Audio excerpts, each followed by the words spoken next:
buenos días, amigos y amigas. Bienvenidos, bienvenidas otro sábado más a Hope Home, nuestra iglesia adventista virtual.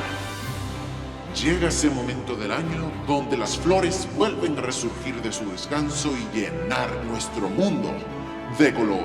Sí, así es, llega la primavera. Dios nos dice que nos volvamos a Él, y si lo hacemos así, Él vendrá a buscarnos. Vendrá como el sol de cada día, como las primeras gotas de lluvia que caen en primavera. Esperamos de todo corazón que estéis bien y se acuerden que Dios está al control. Damos las gracias a todos los que nos veis sábado tras sábado, ya que sin ustedes este proyecto no podría haber sido posible. Si les gusta, dadle like, suscribiros al canal y compartir las buenas noticias con otras personas. Recuerda que Jesús viene pronto y quiere que tú y yo estemos junto a Él. Maranata, el Señor viene. Es nuestro deseo que disfruten del programa de hoy. ¿Estáis listos? Sí. Muy bien. Pues, comencemos. Enfoque misionero.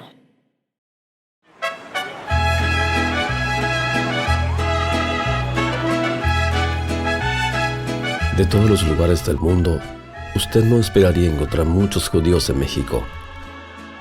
Pero los adventistas están orando por este gran grupo no alcanzado.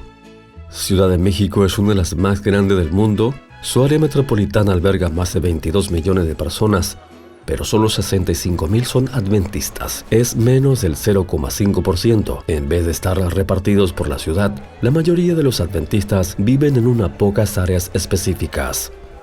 Dimos cuenta de una gran necesidad que teníamos en cierta zona de la ciudad, de la zona del poniente. Históricamente nunca se había logrado tener un templo en esta parte de la ciudad. Ha habido muchos intentos, pero desde hace 4 años Dios ha sido maravilloso y milagro tras milagro nos ha ido dirigiendo hasta el día de hoy. Dada la localidad, el lugar donde estamos, geográficamente estamos, sociológicamente hablando, económicamente hablando, nosotros tenemos un perfil de personas a las cuales alcanzar. Estamos en medio de una comunidad que lo tiene todo. Estamos rodeados por personas que viven bien. Sabiendo que la gente también tiene necesidades, los miembros de la iglesia están abriendo un centro cultural judío adventista en una de las zonas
Momentos musicales.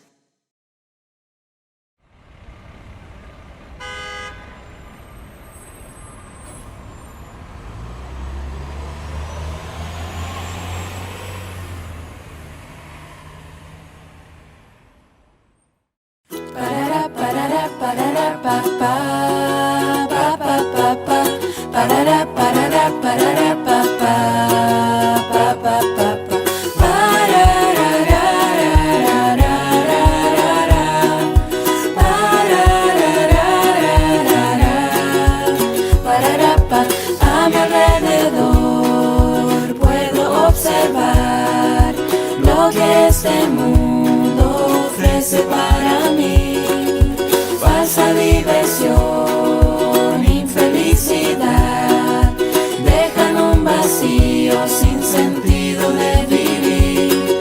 Por eso comparto lo que hizo por mí. Jesús nueva vida me dio. Yo seguiré andando en el camino del Señor. No me iré a un lado porque Cristo es mi luz. No me rendiré, a Jesús yo seguiré. Escúchame, voy por Jesús.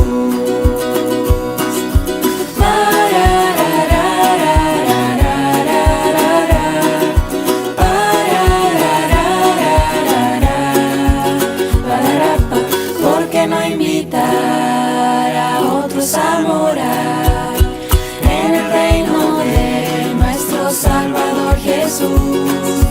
Vamos a mostrar el amor de Dios. Vamos todos a Jesús. Voy por Jesús.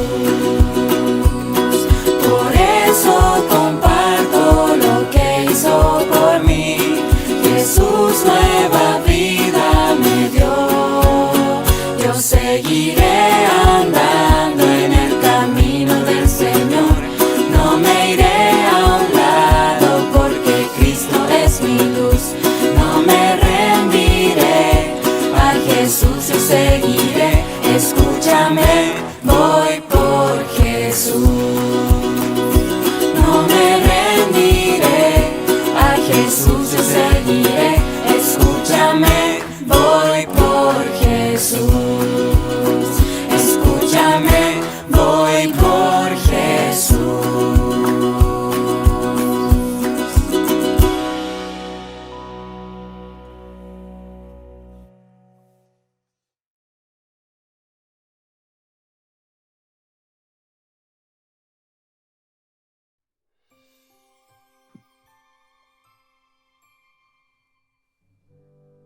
Hola, hola mis hermanos, un saludo para todos.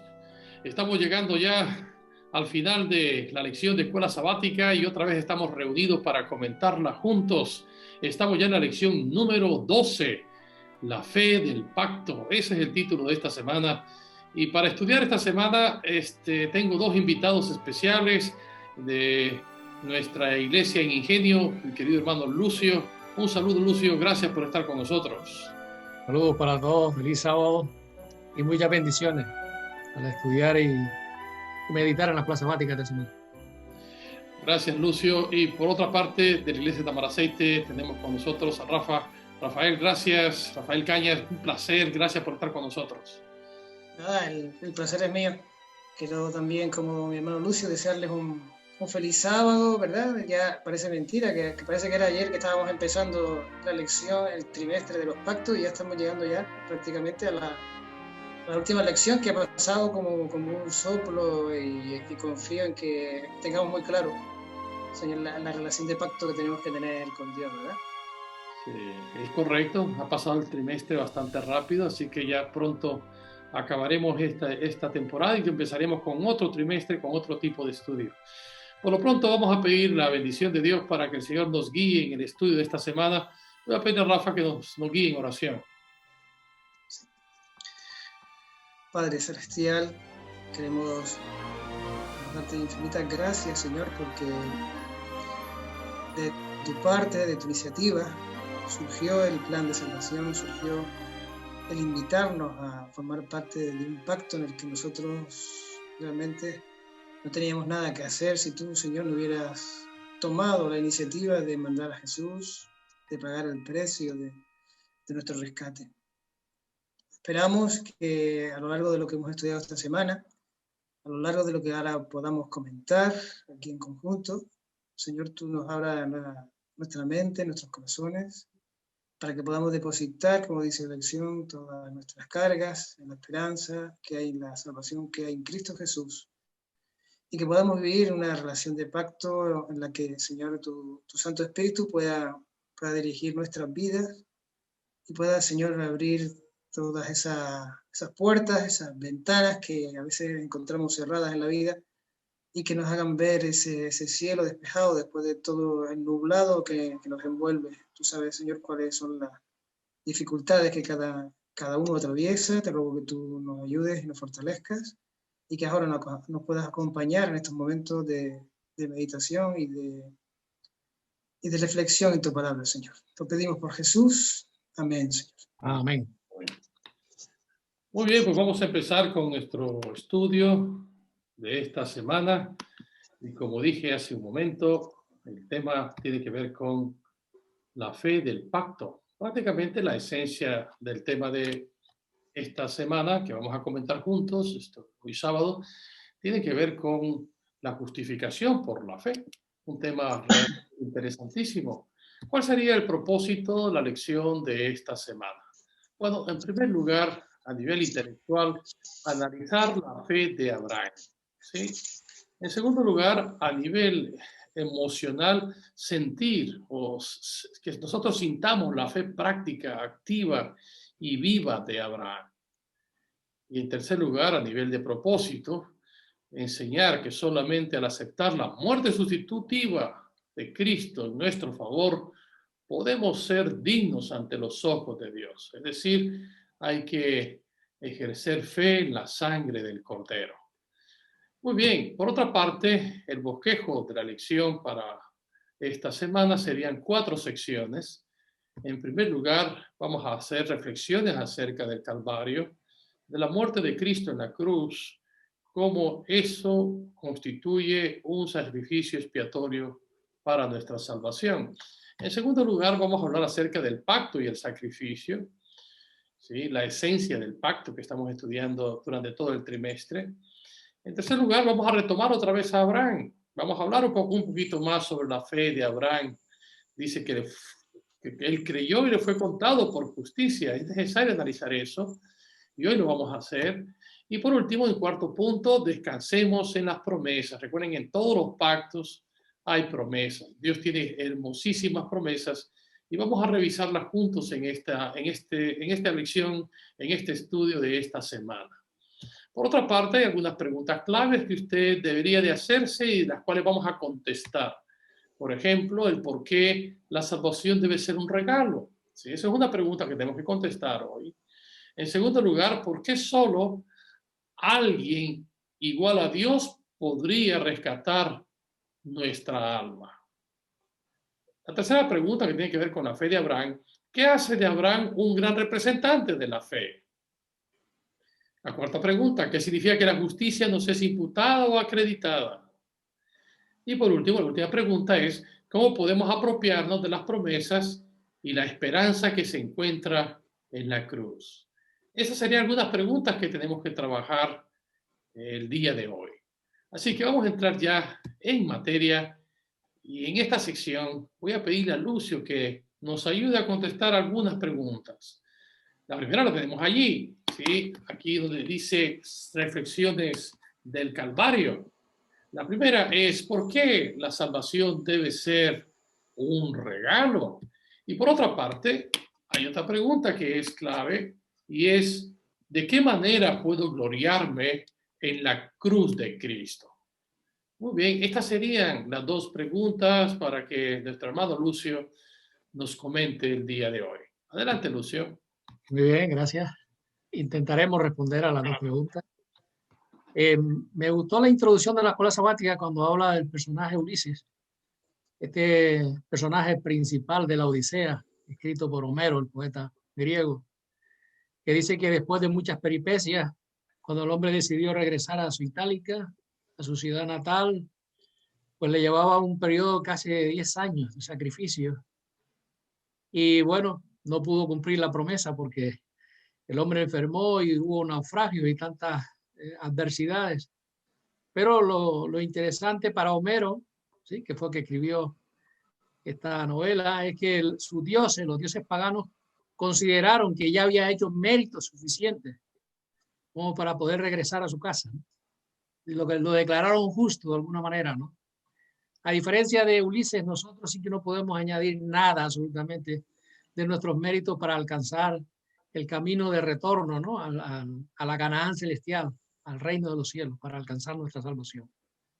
Nuestra única salvaguarda, como tú decías, Tomás, es la fe. Ya lo dice Hebreos 11:6, que sin fe es imposible agradar a Dios. De la salvación, tanto en el antiguo pacto como en el nuevo pacto, tanto en el plan que se describe en el Antiguo Testamento como en el Nuevo, siempre fue por fe.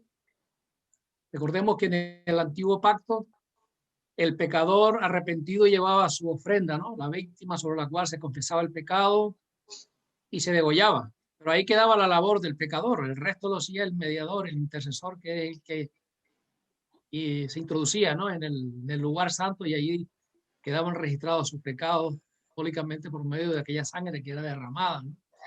Pero el pecador tenía que ejercitar fe en la sangre del macho cabrío que una vez al año limpiaba el lugar santísimo. Es decir, que no era suficiente con llevar la ofrenda, sino que tenía que ejercer fe en aquella sangre, ¿no? Que era ofrenda por la expiación del pecado. En el Nuevo Testamento el plan es exactamente igual. O sea, la muerte de Cristo en la cruz es la que nos otorga el derecho al cielo, es la que nos justifica. Jesús nos declara justos allí. Y eso es lo único que nos da derecho al cielo. Si la salvación no fuera un regalo de Dios, como dice el apóstol Pablo, entonces, como dice la escuela sabática, Dios se vería obligado a salvarnos. Lo cual es una cosa horrible, ¿no? Yo nada más que de pensar en esa frase, ¿no? Que Dios se viera obligado de alguna manera a pagarnos por nuestros méritos, ¿no? Recordemos que el propio Lutero hizo multitud de peripecias, ¿no? De sacrificios personales, llegó hasta flagelarse, pensando que por sus propios méritos él estaba más cerca del reino de los cielos. Pero él, cuando analizó en la Sagrada Escritura y encontró algunos textos como que el justo por su fe vivirá, entonces su vida cambió completamente, ¿no? Y allí se convirtió en un defensor a ultranza de la palabra de Dios. Si la salvación fuera por méritos, entonces uno de los malhechores que fue clavado en la cruz con Jesús no tuvo tiempo de realizar ningún mérito. ¿Sí o no? Simplemente aceptó la sangre, el sacrificio de Cristo en su lugar en aquel momento. Así que la salvación queda clara que tanto en el antiguo pacto como en el nuevo siempre ha sido por fe. Es un regalo de Dios. Pero tanto el sacrificio de Cristo, tanto la salvación como la propia fe es un don de Dios, es un regalo de Dios. Entonces, ¿qué debemos hacer nosotros en estas circunstancias para evitar caer en la vanagloria o en la arrogancia propia, ¿no? Pues considerar lo que dice el apóstol Pablo en la carta a los Gálatas. Voy a leer este pasaje en el capítulo 6.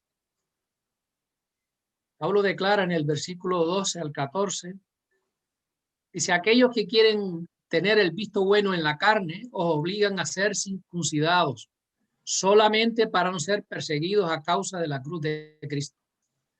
Pues ni los que son circuncidados guardan la ley, sin embargo, quieren que vosotros circuncidados seáis circuncidados para gloria en vuestra carne. Pero luego añade el apóstol: pero lejos esté de mí el gloriarme, sino en la cruz de nuestro Señor Jesucristo, por medio de quien el mundo me ha sido crucificado a mí y yo al mundo. Porque ni en la circuncisión ni en la incircuncisión vale nada, sino la nueva criatura. Así que Pablo, que tuvo motivos para gloriarse en su vida, ¿no? Tuvo méritos suficientes, méritos espirituales. Él dice que solamente se gloriaba en la cruz de Cristo. Hay una preguntita por ahí que cómo podemos gloriarnos en la cruz de Cristo, ¿no? Bueno, ahí tenemos una cita larga del Espíritu de Profecía, no lo voy a poder leer toda, Testimonio para la Iglesia, el tomo 2, donde Elena White nos invita a contemplar las escenas del Calvario, a meditar en ellas. Dice algunos párrafos, dice: las escenas del Calvario despiertan la más profunda emoción. La contemplación de las profundidades inconmensurables del amor del Salvador deberían llenar la mente, conmover y enternecer el alma. Y bueno, hay un texto en Romanos 9:33 donde Pablo nos dice: como está escrito, he aquí yo pongo en Sión una piedra de tropiezo y una roca de escándalo, y aquel que cree en él no será avergonzado. O sea que la cruz, según el apóstol Pablo, para uno es roca de salvación, pero para otro es piedra de tropiezo. Curioso, ¿verdad? ¿Para quién esto es piedra de tropiezo? Para los que no creen en los méritos de Cristo, ¿no? Me llamó la atención Elena de White cuando comenta en el deseado de toda la gente a propósito de José de Arimatea y Nicodemo. Dice Elena White, el mismo acontecimiento que destruyó las esperanzas de los discípulos, convenció a José y a Nicodemo de la divinidad de Jesús. Sus temores fueron vencidos por el valor de una fe firme e inquebrantable. Ellos que lucharon durante tiempo, ¿verdad?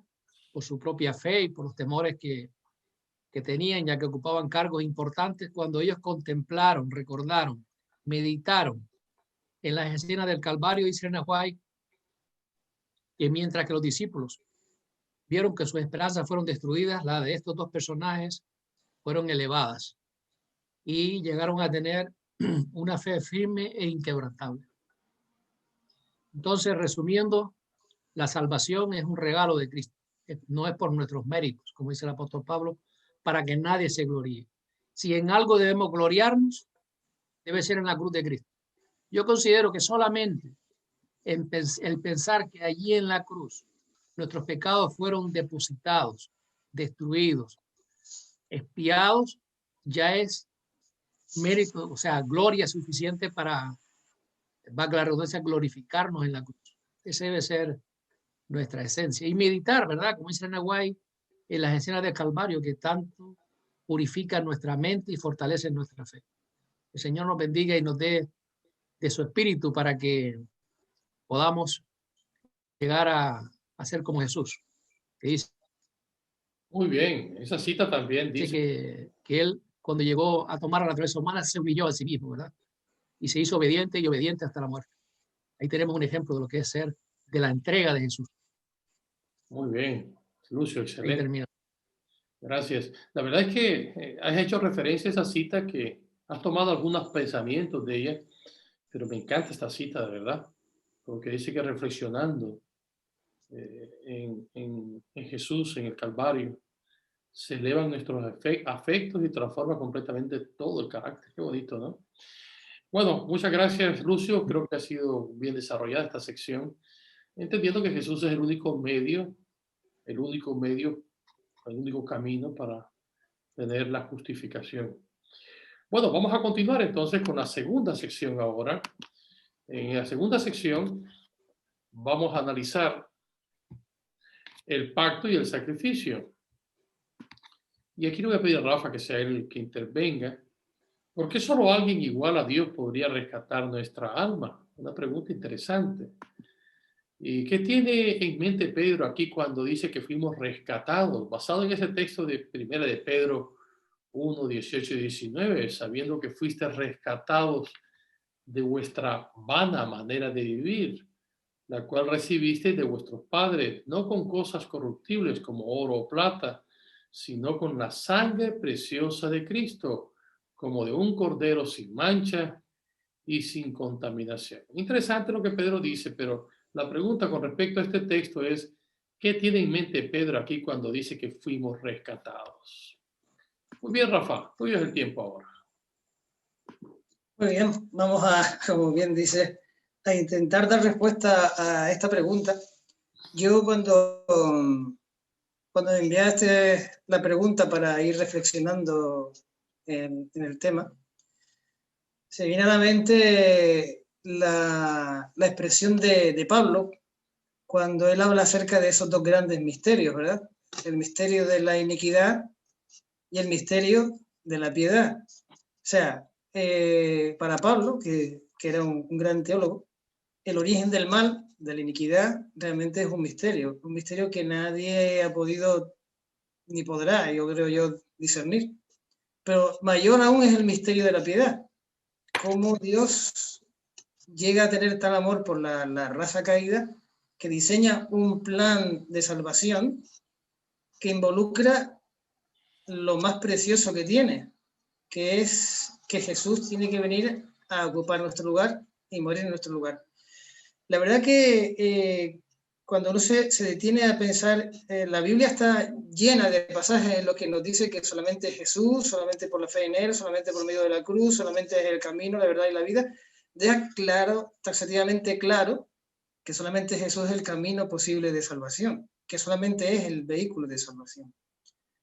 Yo creo que un poco para entender quizás, no sé si poder dar respuesta satisfactoria a esta pregunta, pero un poco para entender quizás la razón por la que tenía que ser Jesús y no otro, tendríamos que empezar quizás por analizar la magnitud del pecado.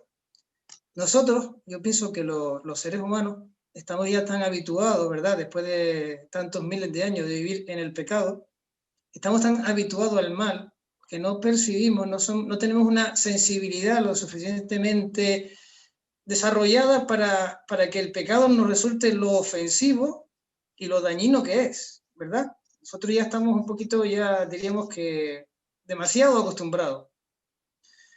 Entonces, tenemos que ver que la magnitud del pecado no es algo que se circunscriba aquí a nuestro planeta, al ser humano. Sabemos que, de hecho, el pecado trasciende lo que es el ser humano.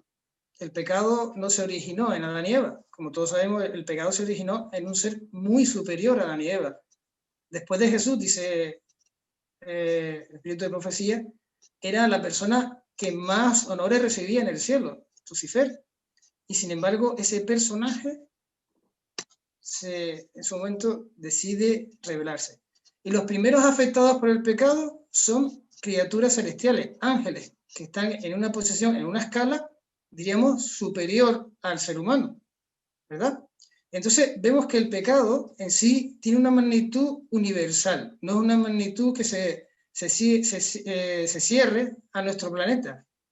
Realmente está en nuestro planeta por una determinada circunstancia, pero realmente el pecado es algo que afecta al universo entero.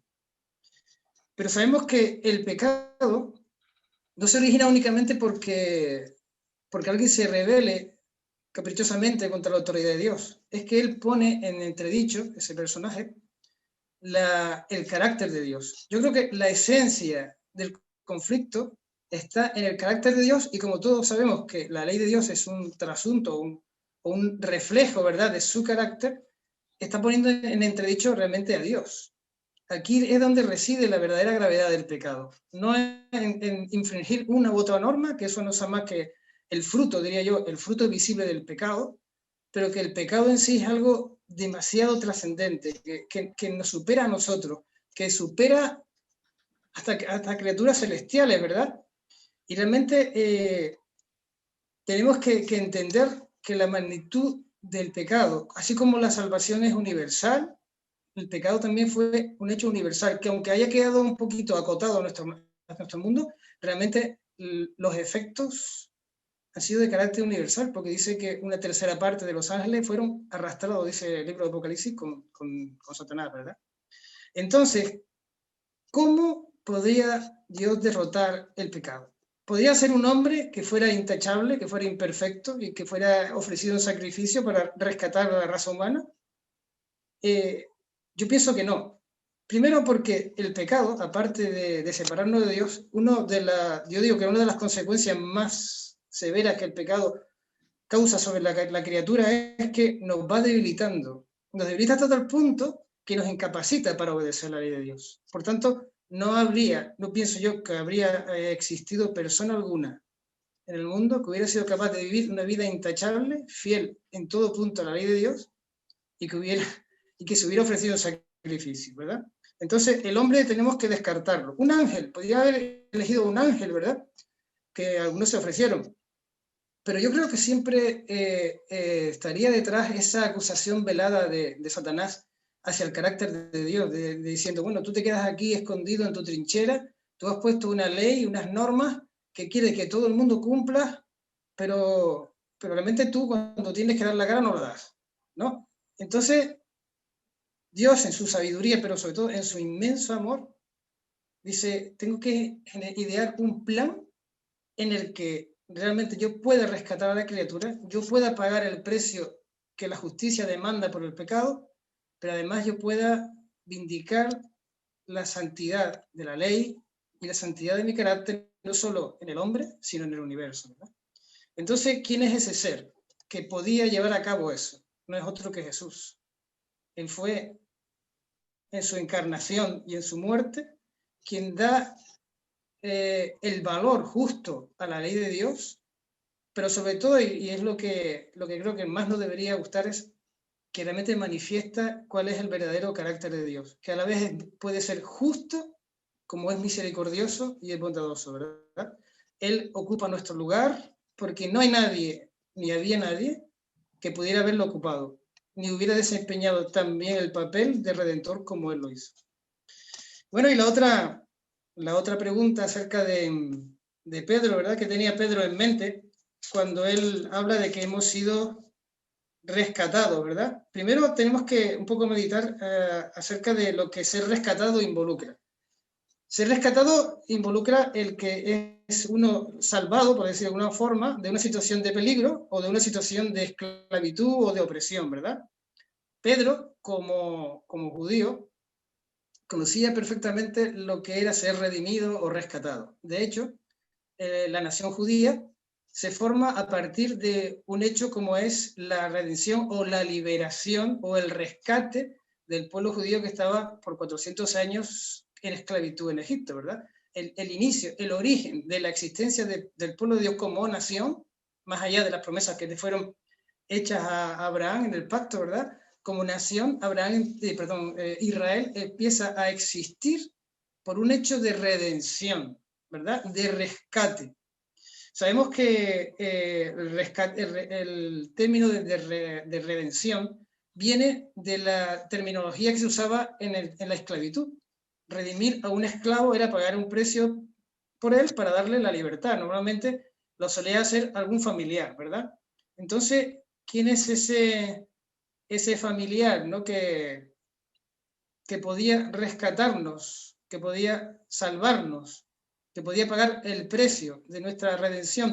Y aquí Pedro no está pensando, por eso él dice que no hemos sido comprados o rescatados con cosas corruptibles como oro o plata, porque él está, incluso podríamos decir, no con cosas corruptibles como un cordero o como un macho cabrío, porque en verdad a veces muchos judíos pensaban que esos símbolos en sí mismos podían tener el valor de rescatar, ¿no? de la esclavitud del pecado. Pero en verdad Pedro está pensando en que nada de esto, porque él está pensando en otra clase de esclavitud, una esclavitud que nos obliga a todos, que es la esclavitud del pecado. Y dice, de esa esclavitud no se sale ni con oro ni con plata, ni siquiera con corderos o machos cabríos. Solamente hay un precio que puede ser y ha sido pagado para librarnos de esa esclavitud, y es ni más ni menos que la sangre de Jesús, ¿verdad? Entonces vemos que Pedro, entiendo yo, está pensando en ese Cordero de Dios que quita el pecado del mundo que anunció Juan, ¿verdad? Juan el Bautista, y que es Cristo Jesús, que nos rescató, dice el apóstol, de nuestra vana manera de vivir. ¿Cuál era esa vana manera de vivir? No es otra que la vida de pecado que antes de conocer a Jesús teníamos. Por tanto, Pedro está exaltando aquí el gran sacrificio, el gran costo de nuestra redención que se hizo en la cruz del Calvario. Muy bien, qué interesante todo lo que has expuesto. Por supuesto, es evidente que gracias a Jesús Él pagó la deuda. Jesús pudo reparar la gran brecha que produjo el pecado. Y bueno, Él pagó el rescate. Gracias a Jesús nosotros tenemos redención. Muy bien, gracias Rafa. Vamos a continuar entonces con la tercera sección de nuestro estudio. En esta tercera sección vamos a hablar de la fe de Abraham otra vez. Hemos estudiado varias veces la historia de Abraham durante este trimestre. Hoy vamos a hablar otra vez de forma muy concreta la fe de Abraham. ¿Qué hace de Abraham un gran representante de la fe? ¿Qué significa esto de la justicia que nos es imputada o acreditada? Dice Génesis 15:6, y creyó a Jehová y le fue contado por justicia. Y Lucio, aquí vienen las preguntas claves. ¿Por qué la Biblia dice que le fue contado por justicia? Refiriéndose a Abraham. ¿Era justo en el sentido de la justicia de Dios? ¿Qué hizo poco después de que Dios le declaró justo? ¿Qué nos ayuda a entender por qué se le atribuyó esta justicia, a pesar de que él era lo que él era en realidad? Interesante. Creo que vale la pena analizar qué fue con Abraham. Aquí vamos a hablar un poco de lo que es la justificación y la santificación. La justicia imputada y la justicia impartida. Adelante, Lucio. Muy bien, gracias. Sí, es un tema interesante, ¿no? Abraham, es verdad, como dice ahí la preguntita esa, ¿no? Que para Abraham, para muchos, es considerado como el padre de la fe, ¿no? También se nos pregunta que, ¿por qué, no? ¿En qué nos basamos para considerar a Abraham como el padre de la fe? Bueno, en Hebreos 11 aparece, Abraham aparece ahí en la galería de la fe, y voy a leer un par de versículos. Por ejemplo, a partir del versículo 8, recordando simplemente, ¿no? ¿Quién era Abraham? Dice, por la fe Abraham, cuando fue llamado, obedeció para salir al lugar que había de recibir por herencia y salió sin saber a dónde iba. Primera clave, ¿no? Por la fe habitó, dice el versículo 9, como extranjero en la tierra prometida, como en tierra ajena, viviendo en tiendas con Isaac y Jacob, los herederos de la misma promesa. En el versículo 10 dice, porque esperaba la ciudad que tiene cimiento, cuyo arquitecto y constructor es Dios. Y en los versículos 17 y 18 se nos dice, por la fe Abraham, cuando fue probado, ofreció a Isaac, el que había recibido las promesas, ofrecía a su hijo único, de quien se había dicho en Isaac que será llamada descendencia. O sea, esto es una muestra nada más de algunos versículos que nos hablan acerca de Abraham, ¿no? Como el padre de la fe. Bueno, la Biblia también lo considera como el amigo de Dios, un personaje importante en Abraham, ¿no? El versículo que se leyó, el de Génesis 15:6, tiene dos partes, porque dice que Abraham creyó y le fue contado por justicia. Claro, ya dice la escuela sabática que Abraham ni en su fe ni en su obediencia era un ser perfecto. O sea que Abraham era como nosotros, con algún que otro mérito más, ¿no? Entonces, cuando es interesante el versículo ese de Génesis 15:6, porque la primera parte dice creyó Jehová. Entonces la fe de Abraham le viene porque creía en Dios. Eso corrobora lo que estamos diciendo durante toda la noche, ¿no? Que la fe es un don de Dios y que la fe es esencial para cumplir el pacto. Que Dios cumple su parte, pero nosotros tenemos que poner también la nuestra. Y nos dice el apóstol Pablo en la carta a los romanos, citando precisamente este pasaje de Génesis 15, lo voy a leer en Romanos capítulo 4, en los versículos del 1, Romanos 4, versículo, perdón un momento, Romanos 4, versículo del 1 al 7, dice, ¿qué diremos pues? Que ha encontrado Abraham nuestro progenitor según la carne. Porque si Abraham fue justificado por las obras, tiene de qué gloriarse, pero no delante de Dios. Pues, ¿qué dice la Escritura? Y creyó Abraham a Dios y le fue contado por justicia. Y luego añade el apóstol Pablo, al que obra no se le considera el salario como gracia, sino como obligación. Qué interesante, ¿no? Pero al que no obra, sino que cree en aquel que justifica al impío, se considera su fe como justicia. De la misma manera,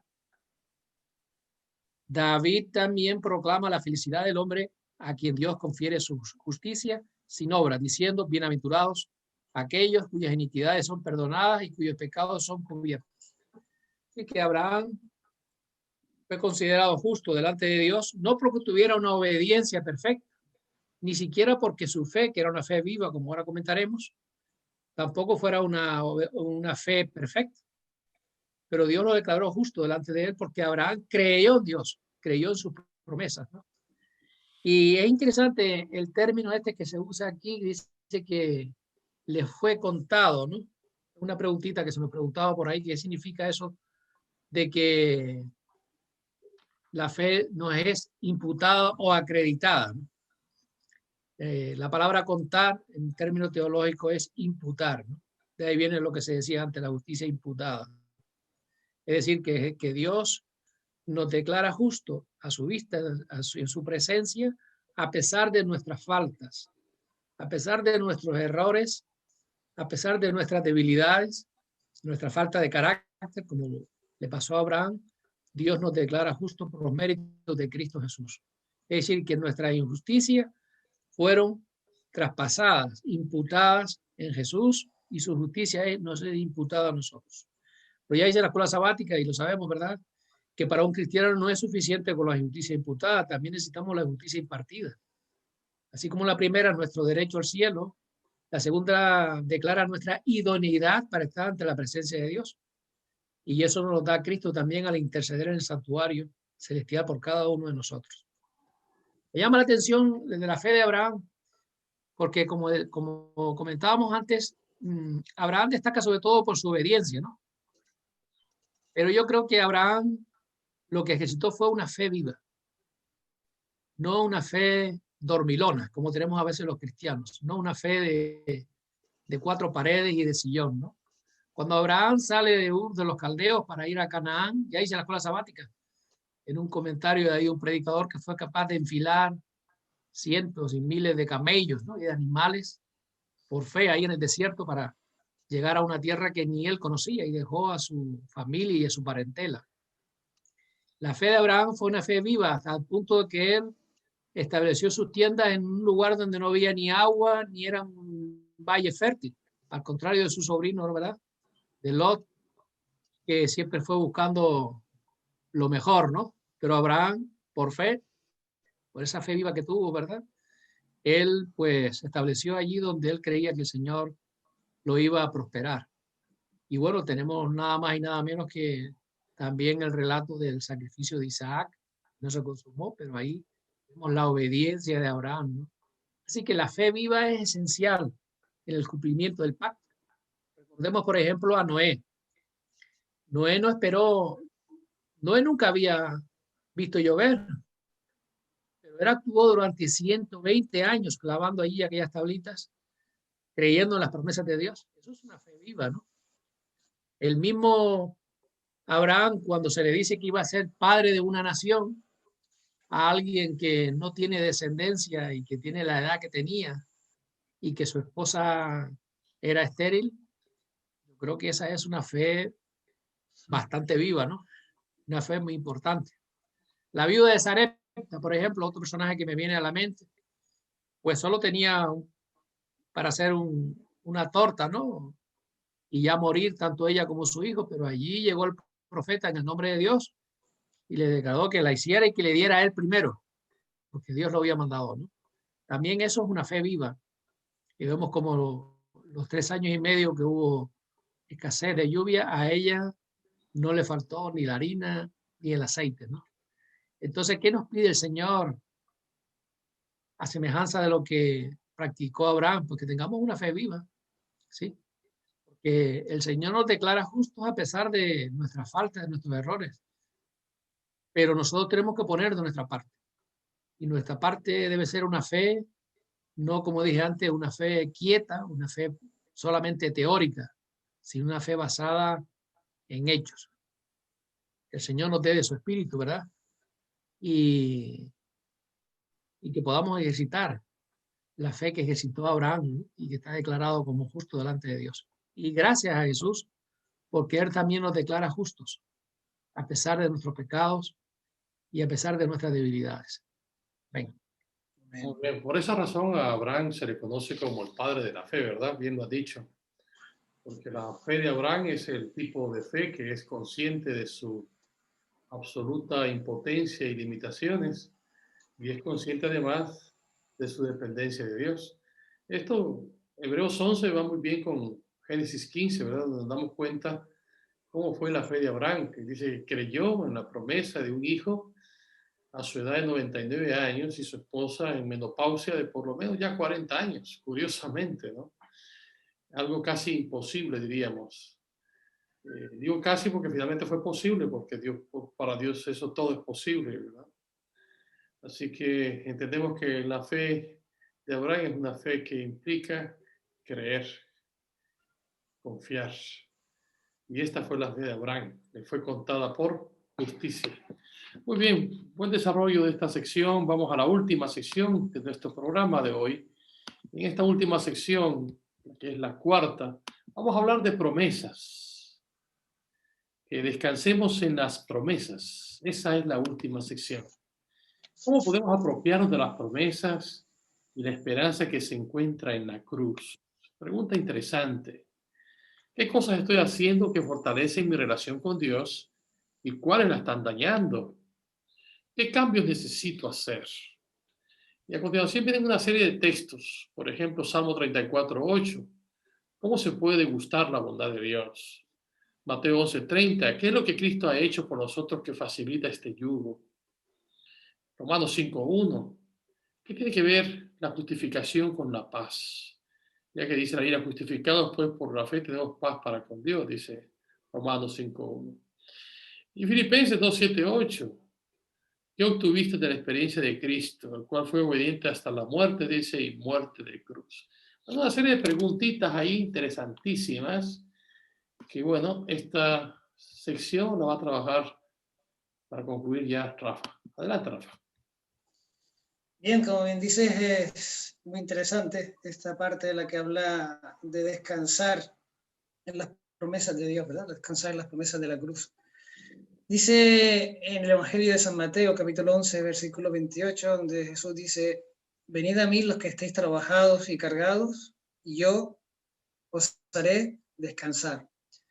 Ciertamente, es verdad que el ser humano está cansado por muchas cosas, y podemos cansarnos de muchas cosas, y hay muchas cosas que nos cansan, pero tenemos que entender este descanso del que Jesús habla. No es el descanso que se obtiene cuando después de una noche de descanso, de un duro trabajo, ¿verdad? Te levantas un poco fresco, o descansas simplemente un rato del trabajo que estás haciendo, ¿no? Este descanso del que Jesús está hablando aquí es un descanso mucho más profundo, mucho más duradero y mucho más, diríamos que espiritual, ¿no? Realmente el ser humano, por desgracia, ha inventado 1000 formas de tratar de lograr llegar a Dios por sus propios medios.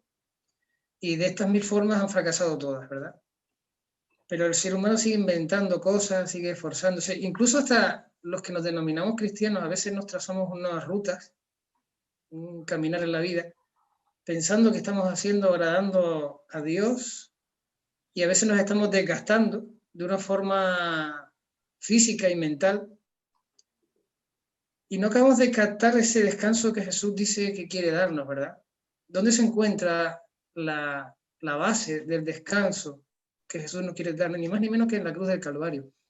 La cruz del Calvario es ese punto en el que Jesús quiere que nosotros reflexionemos, que pensemos que el pago de nuestra salvación ya está hecho allí. Yo creo que el descanso del que Jesús habla es de que tengamos la seguridad, la plena, no la presunción, porque a veces confundimos la seguridad con la presunción.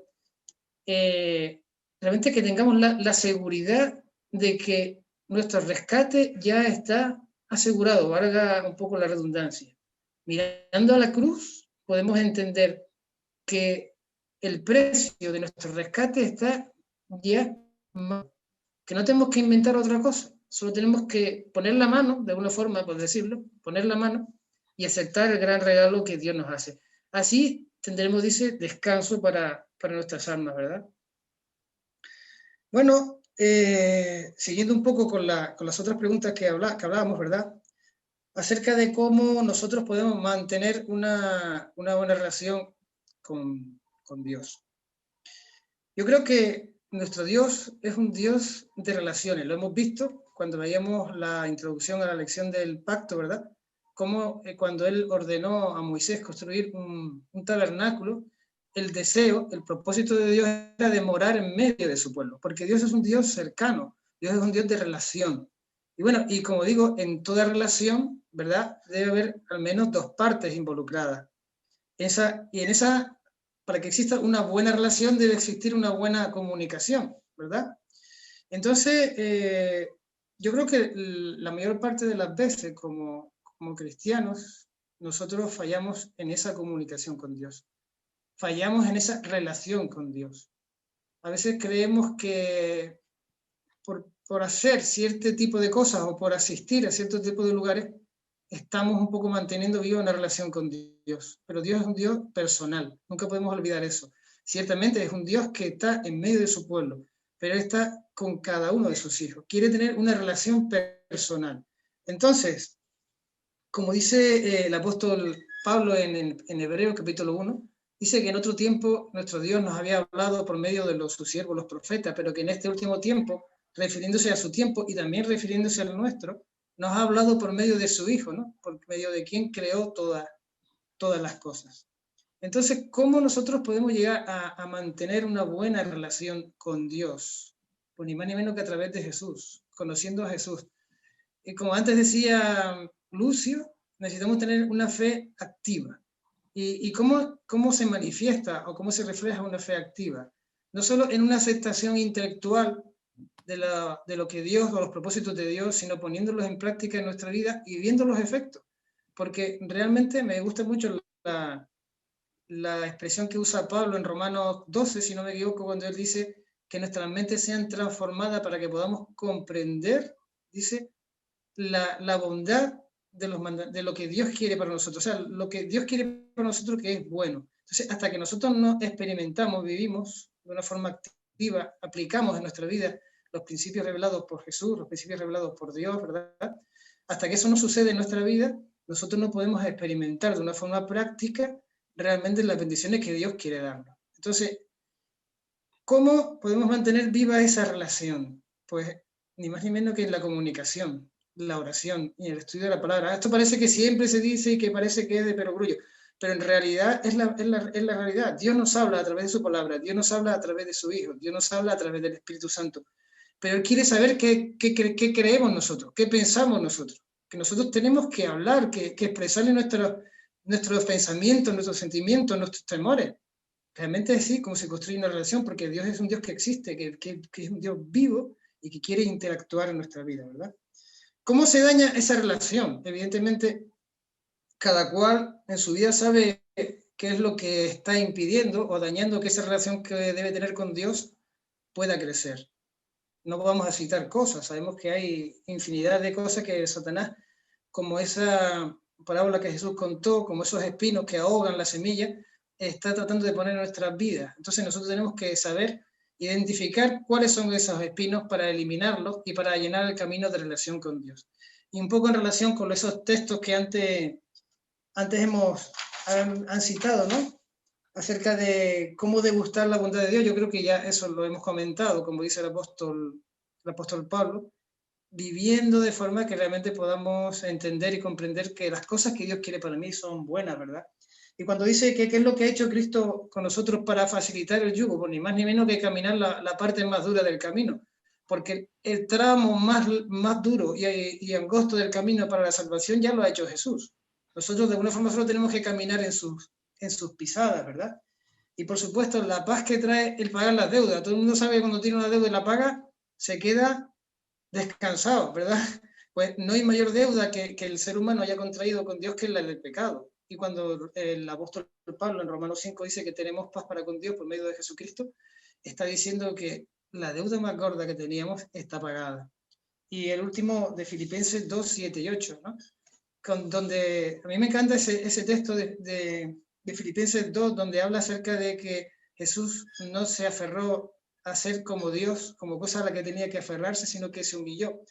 Entonces vemos hasta qué punto podemos tener paz y seguridad, porque el Rey y Creador del universo se hace una criatura, y no solo cualquier criatura, se hace de la más humilde criatura para que nosotros un día podamos recuperar lo que Adán y Eva perdieron en el Edén. En esa confianza, en esa promesa que tenemos en Cristo Jesús debemos descansar. Y como bien decía Lucio, eso no quiere decir que nos olvidemos que nosotros tenemos que ir creciendo progresivamente, no solo en el conocimiento teórico de Dios, sino en el conocimiento práctico de Dios, para que podamos prepararnos para el reino de los cielos. Muy bien. Bueno, pues las promesas finalmente se obtienen por nuestra fe en Jesucristo. Y es una fe salvífica, de origen divino. y no humano, ¿verdad? Dios de alguna manera actúa y nos da estas promesas, las cuales nosotros las hacemos nuestras por medio de la fe. Gracias, Rafa. Pues hemos concluido nuestra sección, nuestra lección de esta semana y aprecio los comentarios vuestros. Llegamos a la conclusión.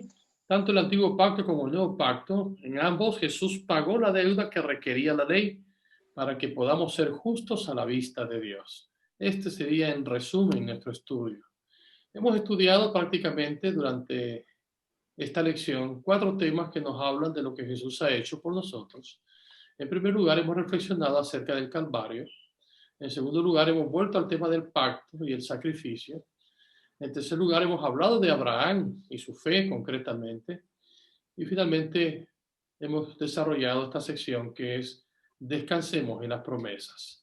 Es evidente que los 2 pactos, tanto el antiguo como el nuevo, es Jesús quien paga la deuda que requería la ley, para que entonces podamos ser justos a la vista de Dios. Y nos imputa su justicia perfecta para poder ser salvos por la gracia de la justicia de Él. Qué lindo, ¿verdad?, tener esta seguridad. Otro parrafito de mensajes selectos. La única forma en que el pecador puede obtener la justicia es mediante la fe. Por fe puede presentar a Dios los méritos de Cristo, y el Señor coloca la obediencia de su Hijo en la cuenta del pecador.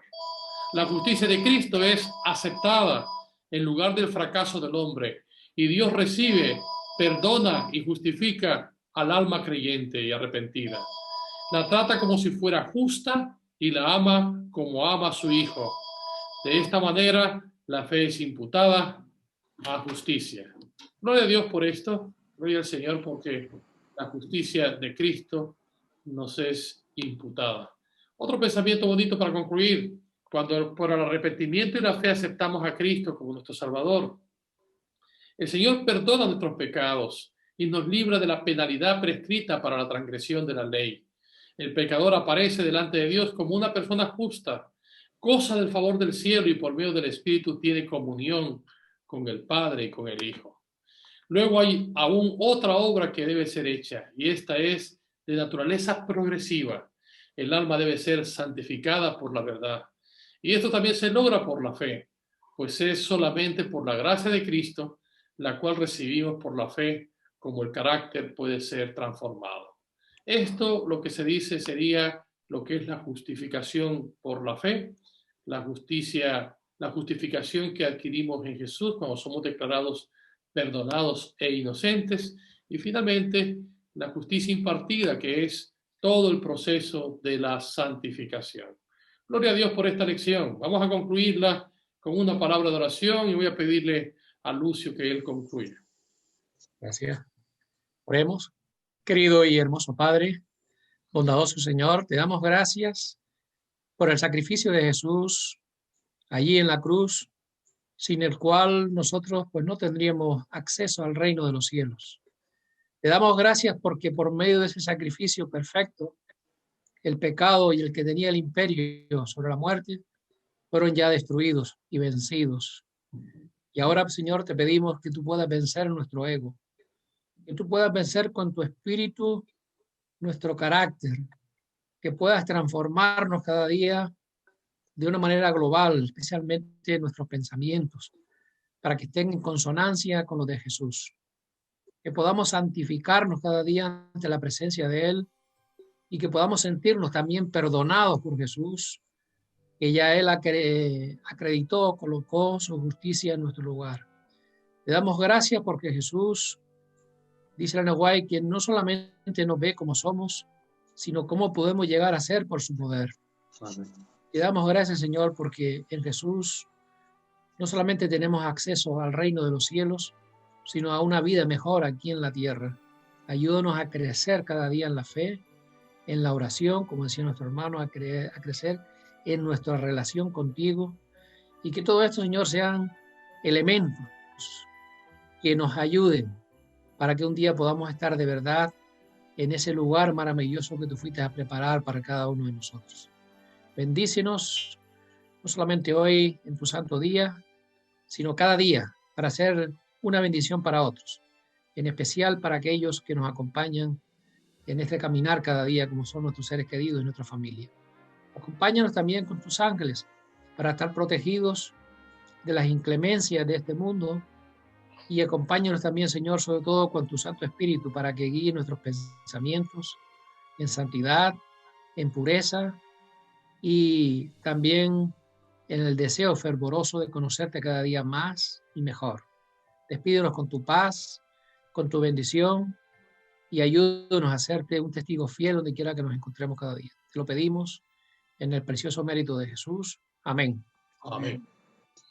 Muy bien, pues muchas gracias, queridos amigos, por haberme acompañado. Gracias, Rafa. Gracias, Lucio. Nos despedimos de nuestras iglesias allá por vecindario, nuestra iglesia que está allá más lejana. Luego también la iglesia de Ingenio, a nuestro grupo. También a la iglesia de Telde. Un saludo para ellos. Nuestra iglesia de Tamar Aceite y finalmente nuestra iglesia de Las Palmas. Un saludo para todos. Nos despedimos. Gracias por todo. Bendiciones. Feliz sábado. Igualmente.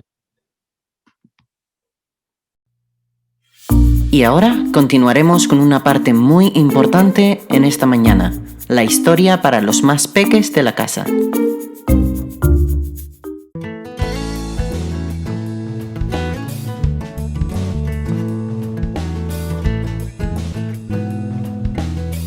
Hola chicas y chicos, la historia de hoy se llama ¿Me amas?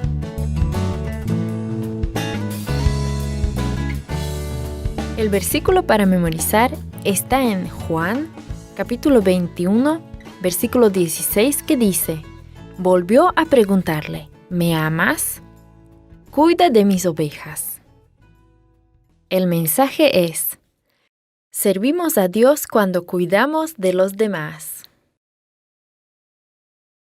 ¿Te ha pasado alguna vez que alguien te hace la misma pregunta una y otra vez?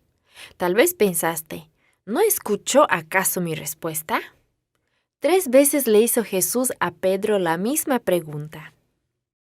Pedro estaba muy inquieto. Me voy a pescar, les dijo a los demás discípulos.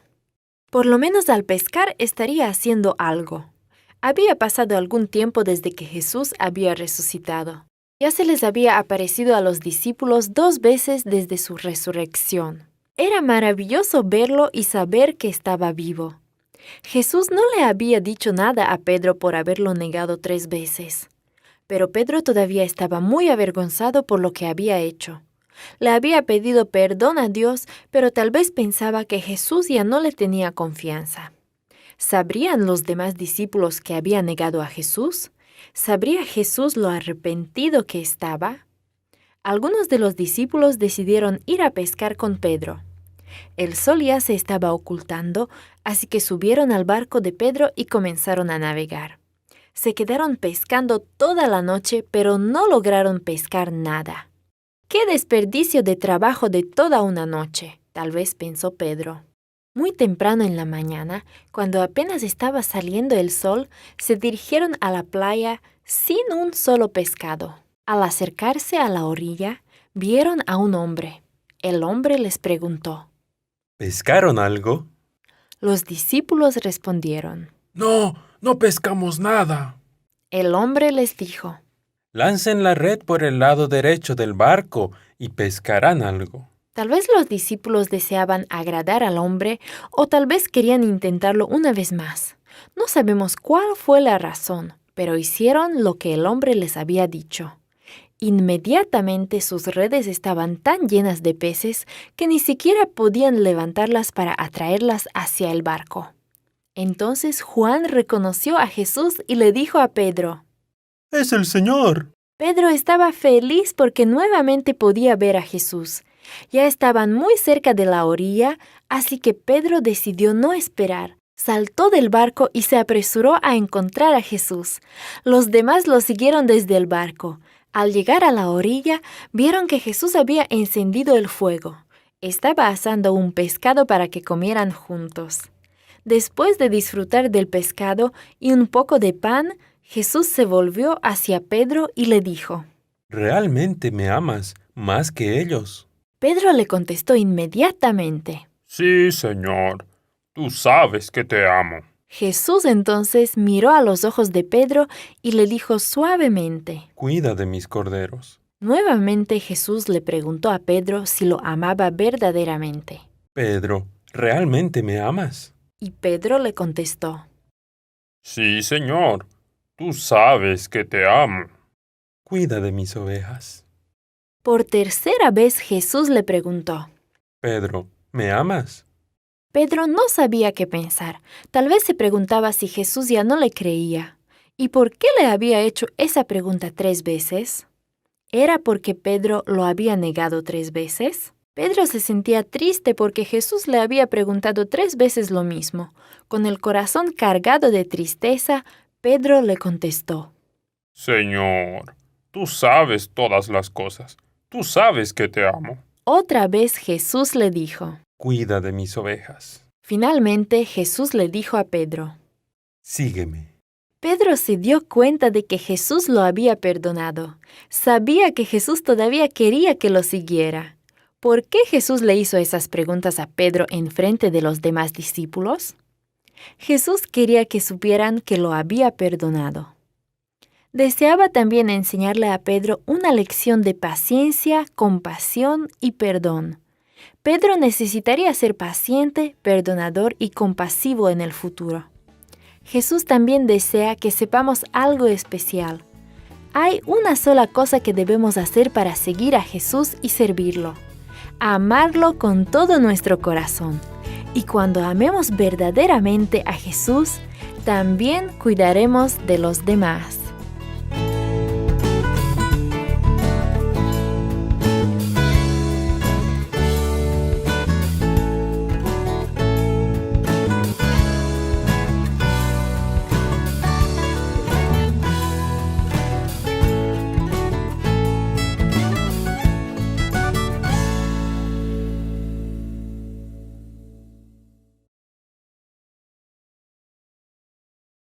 Momentos musicales.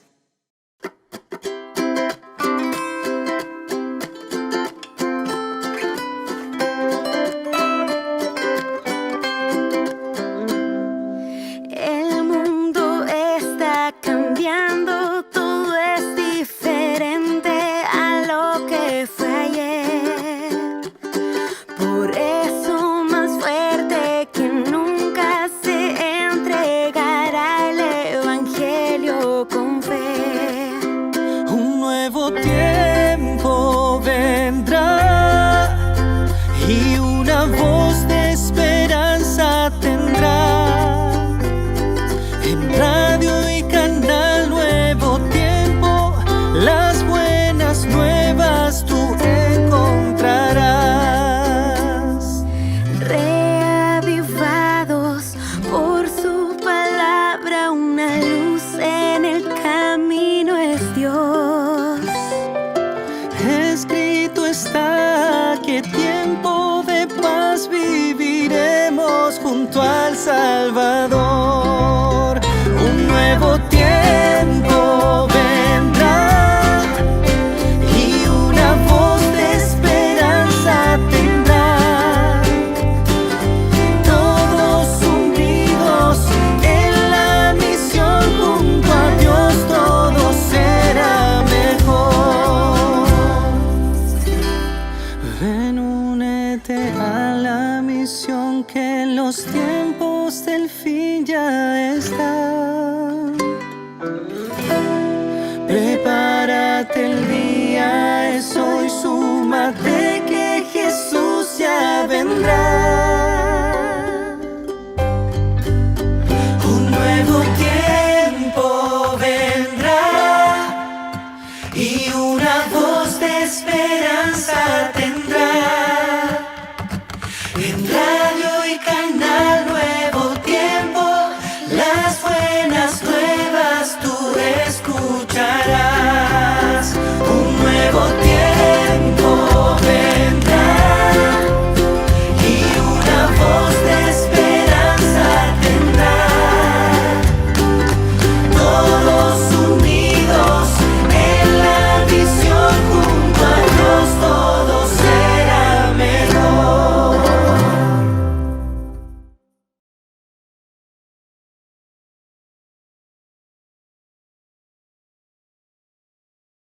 Momentos de oración.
Hola, hola, queridos hermanos, un saludo una vez más.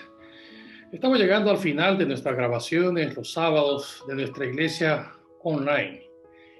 Quiero deciros que hemos pasado más de un año 3 meses, grabando de forma continua, tratando de llegar a vuestros hogares, principalmente por esta pandemia.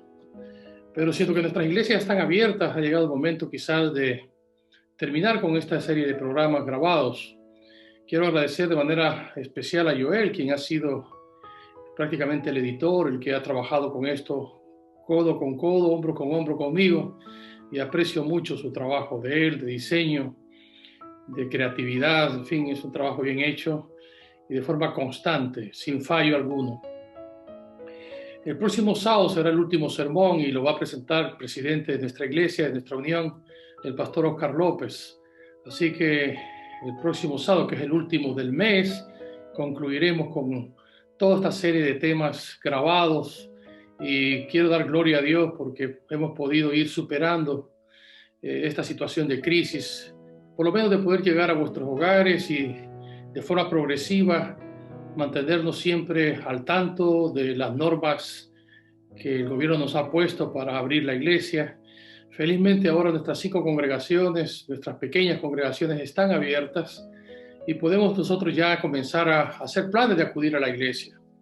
Hoy quiero invitarte a abrir la Biblia en el Evangelio de San Juan, el capítulo 10. San Juan, capítulo 10.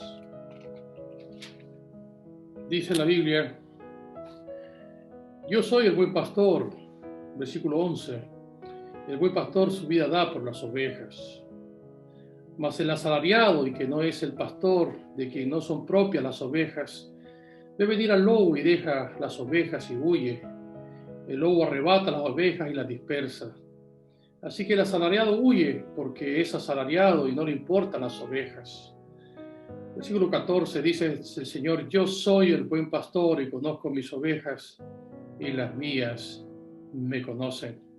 Así como el Padre me conoce y yo conozco al Padre y pongo mi vida por las ovejas, también tengo otras ovejas que no son de este redil, aquellas también debo atraer, y oirán mi voz, y habrá un rebaño y un pastor. Habrá un rebaño y un solo pastor. Vamos a inclinar nuestros rostros para pedir la bendición de Dios. Señor y Padre que estás en los cielos, gracias, Señor, porque tenemos la figura del pastor y su rebaño, una figura donde Jesús es nuestro pastor.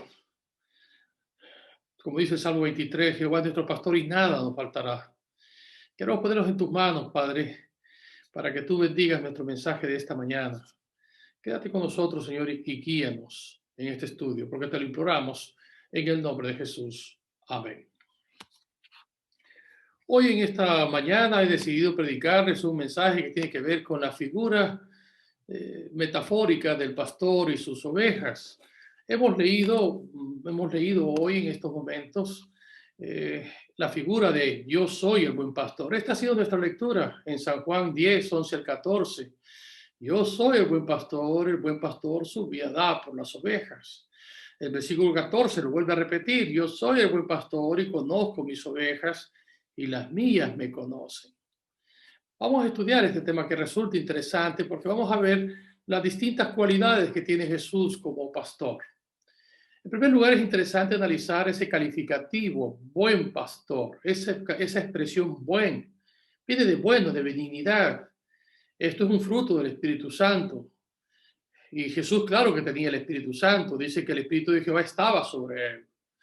Y sobre todo porque desde su nacimiento fue concebido por obra del Espíritu Santo y durante todo su ministerio el Espíritu Santo estuvo en él.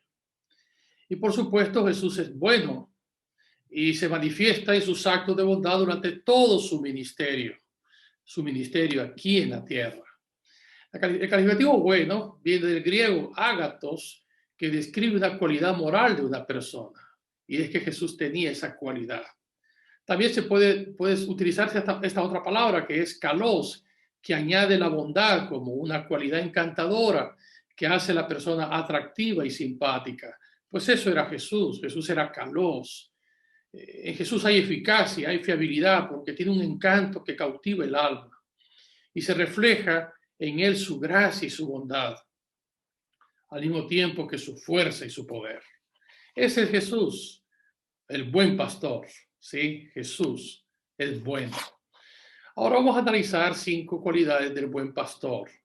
Por supuesto, al analizar el buen pastor, tenemos que analizar también el rebaño. Son algunos rasgos que caracterizan el rebaño que Jesús dirige. Vamos a analizar esta figura simbólica de Jesús como el pastor. Veamos la primera cualidad que se presenta aquí. Dice el texto bíblico que Jesús es el buen pastor porque ama sus ovejas. La calidad más grande de Dios es el amor por sus ovejas. Dice la Biblia: de tal manera amó Dios al mundo que dio a su Hijo unigénito para que todo aquel que en él cree no se pierda, sino que tenga vida eterna. Jesús dio lo mejor que había en el cielo. Dios dio lo mejor que había en el cielo, que era su Hijo amado, en quien tiene complacencia. Y Jesús ama a sus ovejas y las ovejas le aman. Hay que entender de que el amor de Dios es insuperable, es un amor supremo, es un amor que sobrepasa todo entendimiento, es un amor alto, profundo, ancho, grande. Dios nos amó tanto que dio a su Hijo para salvarnos. Así que esta sería la primera cualidad. Pero su amor se manifestó aún mayor porque dice que está dispuesto a dar su vida por las ovejas. Jesús es el que murió en la cruz por ti y por mí. Él se entregó a sí mismo por salvarnos. Él es el buen pastor. Por eso dice el Salmo 23, está hablando de Jesús. Jehová es mi buen pastor y nada me faltará. En lugares de delicados pastos me hará descansar. Es Jesús, el buen pastor. Ahora, para ser un buen pastor, la clave es amar. ¿Recuerdan ustedes cuando Jesús tuvo un encuentro con Pedro? Pedro le había negado. Pedro ahora estaba junto al mar y había vuelto a la pesca.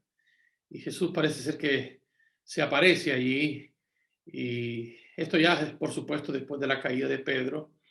Y una vez Jesús está allí, prepara pescado para comer con sus discípulos.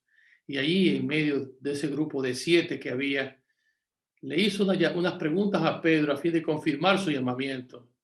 Él le preguntó a Pedro por 3 veces, Pedro, ¿me amas? Y cuando Jesús vio a un Pedro realmente transformado, entonces lo confirmó y le dijo, apacienta mis corderos. El requisito para que un ministro de Dios pueda pastorear las ovejas es amar las ovejas. Esto es lo que hace la diferencia entre un verdadero pastor, un auténtico pastor y un falso pastor. Hay que amar a las ovejas, hay que amar el rebaño.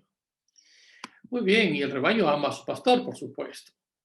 La segunda cualidad de Jesús como el buen pastor es que él conoce sus ovejas. Él dice, yo soy el buen pastor y conozco mis ovejas y las mías me conocen.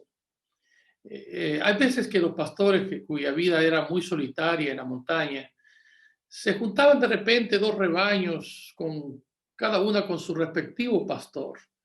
Y una vez que ellos hablaban y pasaban un tiempo juntos, llegaba el momento de despedirse. Ellos se despedían y entonces cada quien iba para sus rumbos distintos. Y es curioso que cuando ellos se despedían, el grupo, el rebaño, seguía a su pastor porque le conocen. El buen pastor conoce sus ovejas, las conoce por nombre. ¿Sí? Vean lo que dice Isaías 43:1, donde exalta a Jesucristo como nuestro Señor que conoce a cada uno de nosotros. Ahora sí dice Jehová, creador tuyo, oh Jacob, formador tuyo, oh Israel. No temas porque yo te redimí, te puse nombre, mío eres tú. Dios nos redimió a través de Jesucristo. Y Jesucristo a los que salvó, a Él nos conoce por nombre. Aquí dice nuestro Señor, te redimí, te puse nombre, mío eres tú. Así que Jesús nos conoce por nombre. Sabe quién eres, sabe tus preocupaciones, sabe tus dolores, tus enfermedades, tus anhelos, las peticiones de tu corazón, sabe tus necesidades y quiere suplir tu necesidad. Así que la segunda gran cualidad del pastor es que conoce sus ovejas y ellas le conocen a él. Dice el texto en 1 Pedro 2:25, vosotros erais ovejas descarriadas, pero ahora habéis vuelto al pastor y obispo de vuestras almas. Pero dice también el texto, y las mías me conocen. El buen pastor conoce sus ovejas y las ovejas conocen a su pastor. Qué importante esta segunda cualidad. Y esto solamente se consigue cuando hay una relación cercana, cuando hay una relación personal entre el pastor y sus ovejas. Yo aspiro a ser como Jesús, a ser un buen pastor. Y ese es mi compromiso delante de todos mis hermanos que me escuchan. Lo intento y quiero serlo. Ayúdame a hacerlo. El amor es algo recíproco. El pastor ama a sus ovejas y el rebaño ama también a su pastor. En tercer lugar, la tercera cualidad de las ovejas, del pastor, es que las cuida. Les ama tanto, las conoce tanto, que él las cuida. Sí, las cuida en todo momento, durante el día, durante la noche, cuando las resguarda en el aprisco. ¿Sí? Hay 2 figuras que están relacionadas con el pastor y su cuidado hacia su rebaño. En primer lugar, la figura de la puerta. Y en segundo lugar, otra vez la figura del rebaño. Por ejemplo, dice la Escritura en el versículo 9, capítulo 10, versículo 9. Yo soy la puerta, el que por mí entrare será salvo, y entrará y saldrá y hallará pastos. Interesante. La figura de la puerta también está aquí en el capítulo 10, un poco más abajo. Al principio dice: de cierto os digo, el que no entra por la puerta en el redil de las ovejas, sino que sube por otra parte, ese es el ladrón y salteador. Mas el que entra por la puerta, el pastor de las ovejas es, y a este abre el portero, y las ovejas oyen su voz, y a sus ovejas llama por nombre y las saca. Y cuando haya sacado fuera todas las ovejas, va delante de ellas, y las ovejas le siguen, porque conocen su voz. Noten, las ovejas conocen a su pastor y le siguen. Hablemos de la figura de la puerta. Cuando Jesús dice: yo soy la puerta. Había dos tipos de refugios de acuerdo a esta figura alegórica. Había corrales comunales en donde se resguardaban los rebaños de todos los vecinos. Estaban protegidos por una puerta recia, de la cual solamente el portero tenía llave.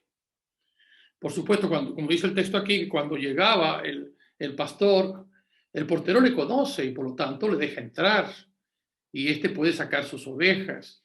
Y aunque eran, diríamos, corrales comunales, el pastor que entraba por sus ovejas le seguían, escuchaban su voz y le seguían, aunque habían quizás en ese aprisco o en ese corral habría tal vez tantas ovejas como tantos dueños, 6 dueños, 10 dueños en esos corrales grandes, pero el pastor de las ovejas llamaba a las suyas y ellas le seguían. La otra figura es interesantísima, tiene que ver con rediles o corrales que estaban al aire libre.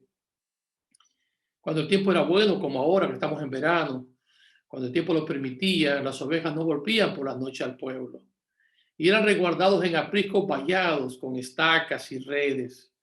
No tenían puerta para dar seguridad a las ovejas, así que el mismo pastor se acostaba o se tumbaba en la abertura de tal manera que ninguna oveja podría salir sin pasar por su cuerpo. Literalmente el pastor era la puerta. En eso consiste la figura: yo soy la puerta.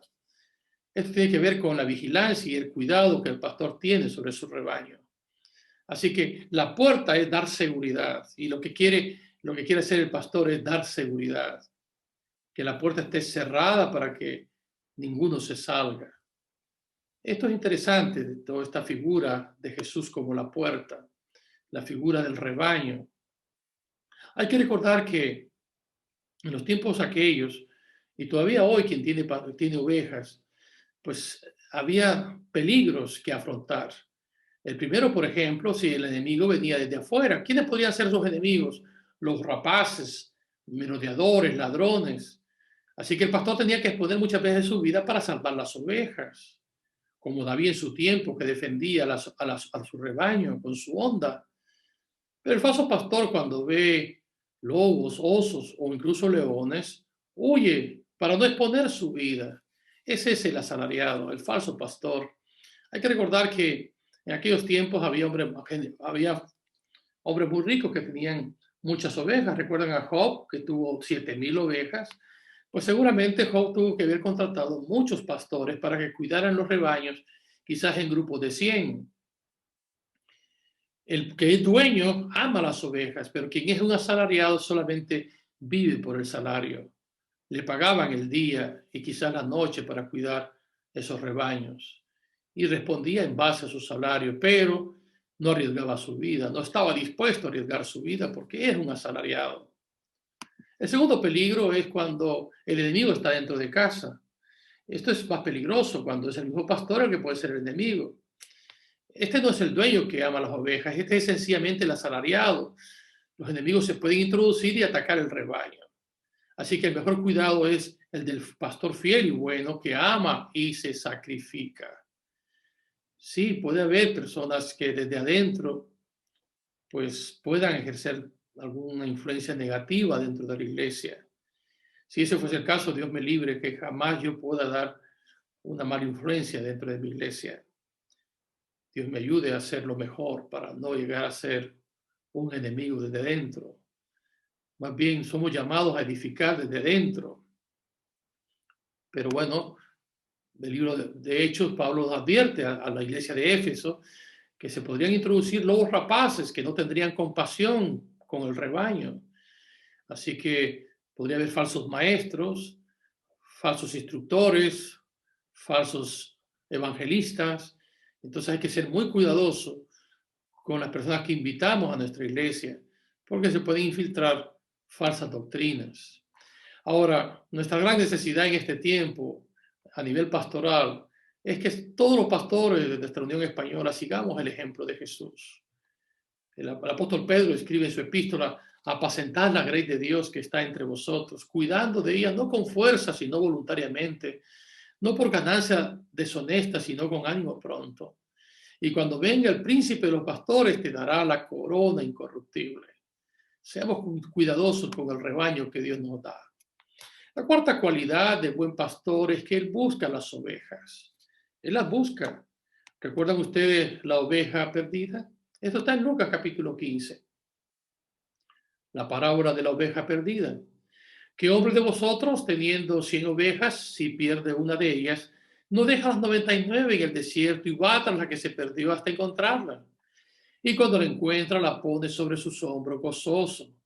Y al llegar a casa, reúne a sus amigos y vecinos diciéndoles: gozaos conmigo porque he encontrado mi oveja que se había perdido. Notad, el buen pastor busca las ovejas, especialmente cuando éstas se pierden. En un rebaño es fácil de perderse, porque el rebaño, las ovejas son muy frágiles, muy fáciles de extraviarse, y el pastor tiene como desafío cuidar de las ovejas para que éstas no se descarríen. La quinta y gran cualidad de Jesús como el buen pastor es que él está dispuesto a dar su vida por las ovejas, es decir, a dar su vida en rescate por las ovejas. Jesús dijo: yo he venido para daros vida y vida en abundancia. Jesús murió por ti y por mí porque vino en una operación rescate. Me encanta lo que dice Timoteo 2, 3 al 6. Dice: porque esto es bueno y agradable delante de Dios nuestro Salvador, el cual quiere que todos los hombres sean salvos y vengan al conocimiento de la verdad. Porque hay un solo Dios y un solo mediador entre Dios y los hombres, Jesucristo hombre, el cual se dio a sí mismo en rescate por todos y de lo cual se dio testimonio a su debido tiempo. Jesús se dio a sí mismo en rescate por todos nosotros. Él es el gran pastor que da su vida en rescate por cada uno de nosotros. Por último, el buen pastor también tiene en su anhelo salvar y buscar las almas que no están en este redil. Juan lo dice. Juan dice que hay otras que no están en el redil y a esas me conviene atraer. Eso lo dice el versículo 16. También tengo otras ovejas que no son de del redil, aquellas también debo atraer y oirán mi voz, habrá un rebaño y un pastor. Tiene que ver con la misión evangelística del pastor, ir en busca de otras almas que están en otros rebaños, pero que de alguna manera no tienen la orientación correcta. Hay que rogar que Jesús, que es el buen pastor, nos lleve en el camino correcto. Pedro dice: apacentad la grey de Dios que está entre vosotros, cuidando de ella, no por fuerza, sino voluntariamente, no por ganancia deshonesta, sino con ánimo pronto, no como teniendo señoríos sobre los que están a vuestro cuidado, sino que siendo ejemplos de la grey. Y cuando aparezca el príncipe de los pastores, vosotros recibiréis la corona incorruptible de gloria. Dios nos ayude para nosotros como iglesia seamos el rebaño que Dios quiere que seamos. Veamos, termino con un pensamiento del Salmo 23. Creo que el Salmo 23 por excelencia es el Salmo del pastor. Y creo que incluso algunos lo sabemos de memoria, pero prefiero leerlo palabra por palabra. Jehová es mi pastor, nada me faltará. Es decir, el pastor suple necesidades, nada me faltará. En lugar de delicados pastos me hará descansar. Es decir, el pastor cuida porque la grey esté alimentada. Junto a aguas de reposo me pastoreará. La grey tiene que estar pastoreada. Confortará mi alma. Me guiará por sendas de justicia por amor de su nombre. El buen pastor guía. Aunque ande en valle de muerte o de sombra, no temeré mal alguno, porque tú estarás conmigo. El pastor está allí para cuidar hasta el momento de la enfermedad y la muerte de un miembro. Tu vara y tu callado me infundirán aliento, infundir aliento cuando la gente está desanimada. Aderezas mesa delante de mí en presencia de mis angustiadores. Unges mi cabeza con aceite, mi copa está rebosando. Ungir con aceite, labor que hago muy a menudo cuando la persona está enferma. Ciertamente el bien y la misericordia me seguirán todos los días de mi vida, y en la casa de Jehová moraré por largos días. Esto es interesante. En la casa de Jehová moraré por largos días. Dios quiera que como rebaño, como parte del rebaño, tú siempre quieras estar en la casa de Dios junto a tu pastor. Vamos a orar. Gracias, nuestro Señor, por este mensaje, por las cualidades del pastor que es Jesús, el buen pastor, a quien yo imito, Señor, y muchos pastores de la Unión Española imitamos a Jesús. Queremos hacer lo mejor para servirte. Y si hay fallos, Señor, te pido que nos perdones a aquellos pastores que hemos fallado en algún momento. Queremos seguir el ideal correcto. Queremos hacer lo mejor, lo bueno. Bendice a nuestras iglesias, Señor. Y, Señor, te pido por cada miembro de iglesia, por todo el rebaño, los 5 rebaños que hay en esta iglesia. La iglesia de vecindario, la iglesia de Telde, la iglesia de Ingenio, la iglesia de Tamaraceite y mis hermanos de la iglesia de Las Palmas. A las 5 congregaciones, bendícelas, bendice a todas las familias, porque te lo imploro, Padre, en el nombre de Jesús. Amén. Amigos, bendiciones, muchas gracias, que Dios los guarde, tengan un feliz sábado todos.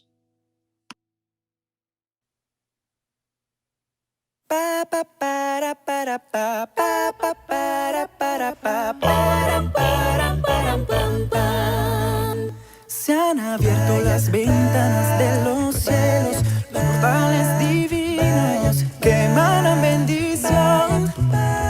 Son los días de amistad y esperanza, de alegría y alabanza, de concordia y unión. No hay espacio para el rencor, solo hectáreas para el amor, sentimiento de amistad. Hoy tengo para ti. Sonríe, Dios cree en ti, irradia alegría, bondad y esperanza. Sonríe, Dios cree en ti, impacta las vidas de quienes deben sonreír. Es momento de reaccionar, la tristeza ha quedado atrás. Ven y toma mi mano, yo estaré siempre cerca de ti.